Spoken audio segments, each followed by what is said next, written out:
Lecture में हम लोग इंपॉर्टेंट क्वेश्चंस करेंगे जो बोर्ड में आ चुके हैं या फिर आने की संभावना है। तो इस वीडियो को कंप्लीट देखें और हर क्वेश्चन से एक लॉजिक सीखें कि कैसे क्वेश्चन हम लोग अटेम्प्ट करेंगे एलपी पर बेस्ड। कुछ एमसीक्यूज होंगे और कुछ इसमें ग्राफिकल क्वेश्चन मैं आपको बताऊंगा जो जनरली बच्चे कंफ्यूज हो जाते हैं कि शेडेड कहाँ जाना चाहिए। Let's begin the session. तो देखिए पहला क्वेश्चन है हम लोगों के पास। क्वेश्चन लेंथी था तो मैंने सिर्फ बॉटम लाइन्स लिखे हुए हैं। Feasible region of the given graph shown. आपको फिजिबल ये ग्राफ गिवन है आपको और यहाँ पर ये शेडेड करके पूरा बनाया यानी पूरी खिचड़ी पका के इन्होंने दी है हमें। अब यहाँ पर हमें बस ये खानी है। यहाँ पर ये फिजिबल रीजन शेडेड है ऑलरेडी। z दिया हुआ है ऑब्जेक्टिव फंक्शन, इसको हमें मैक्सिमम करना है और ये ऑप्शंस हैं कि ये मैक्सिमम किस पॉइंट पर होगा। तो हम लोग क्या करते थे, ग्राफ का जब शेडेड कर लेते थे जो हमने लेक्चर 1 में किया था, तो हम लोग एक टेबल तैयार करते हैं। तो ऐसा करते हैं, एक टेबल बना लेते हैं। सबसे पहले टेबल में हम लोग लिखते हैं, इधर साइड लिखते हैं हम लोग कॉर्नर पॉइंट्स और इधर हम लोग लिखते हैं z, that is 3x + 9y। अब यहाँ पर आप क्या करिए, पॉइंट नोट करते जाएं। 0,10, 5,5, 15,15 एंड 0,20। और देखिए ग्राफ में ये लेबलिंग गिवन है, that is A, B, C and D। तो यहाँ पर हम लिख लेते हैं ये labelling, that is 0,10 A, 5,5 B है, 15 पर C और 0,20 D।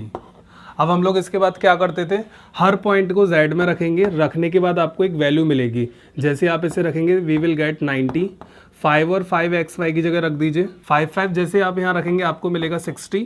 15 जैसे आप यहाँ रखेंगे आपको मिलेगा 180 और 0,20 पे आपको मिलेगा अगेन 180। तो ये हमारे पास बन के आ चुकी है टेबल। अब हमें क्या करना होता है, z है मैक्सिमम, तो इसमें से मैक्सिमम वैल्यू ढूंढिए। अब यहाँ देखिए कंफ्यूजन का काम आ गया। यहाँ पर इस बार बच्चों हमारे पास मैक्सिमम वैल्यू 180 है, पर ये 2 पॉइंट पे शोन हो रही है, 15 और 0,20। अब बात आते हैं किस पॉइंट को फाइनलाइज करें। तो यहाँ पर इसी बात को आपको समझना है और यही आपके मार्क्स को कट करा सकती है अगर आपने ये कंसेप्ट नहीं समझा।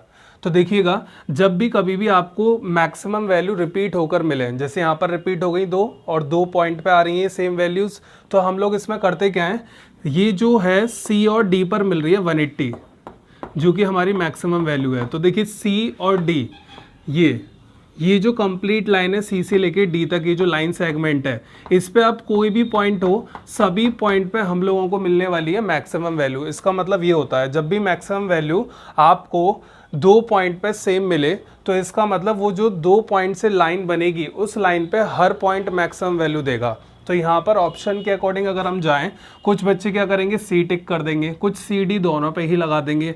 तो करेक्ट आंसर होगा इसमें D क्या बोल रहा है, देखिए every point on the line segment CD line पर जितने भी पॉइंट होंगे हर पॉइंट पर ये मैक्सिमम वैल्यू देगा, क्योंकि यहाँ पर हमारे पास ये कंप्लीट लाइन पर मैक्सिमम शो कर रहा है। तो आई होप आपको ये क्वेश्चन समझ में आ गया होगा। अब हम बढ़ते हैं अपने नेक्स्ट क्वेश्चन की तरफ। नेक्स्ट क्वेश्चन है, हमें एक ऑब्जेक्टिव फंक्शन दिया है जिसमें हमारे पास कांस्टेंट इस बार AB में है।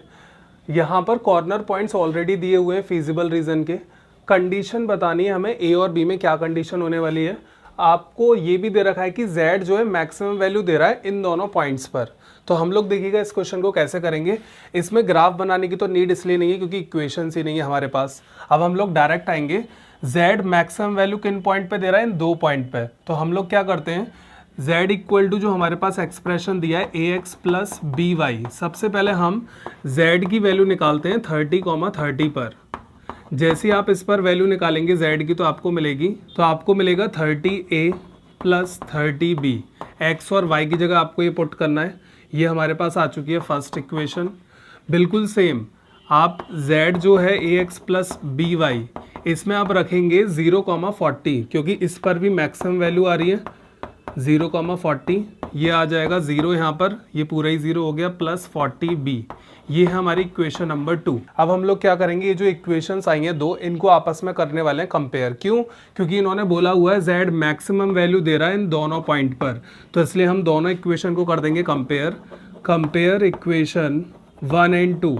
जैसे आप इक्वेशन 1 एंड 2 को कंपेयर करते हैं तो देखिए हमारे पास क्या मिलेगा, expression 30A + 30B equal to, second equation direct कितनी है, 40B।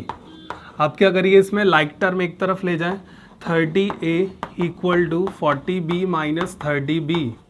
ये हो जाएगा 30A इक्वल टू 10B।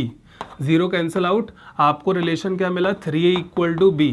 या तो इसे लिख सकते हैं और दोनों को क्लब करके भी लिख सकते हैं b minus 3a equal to 0। ये होगी कंडीशन ए और बी में। इस तरीके से हमको करना था ये सॉल्व। आपका ये एमसीक्यू भी बन सकता है, ये ऑप्शन में अगर होगा तो आपको ये टिक करना होगा, या तो ये रिलेशन हो सकता है या फिर ये।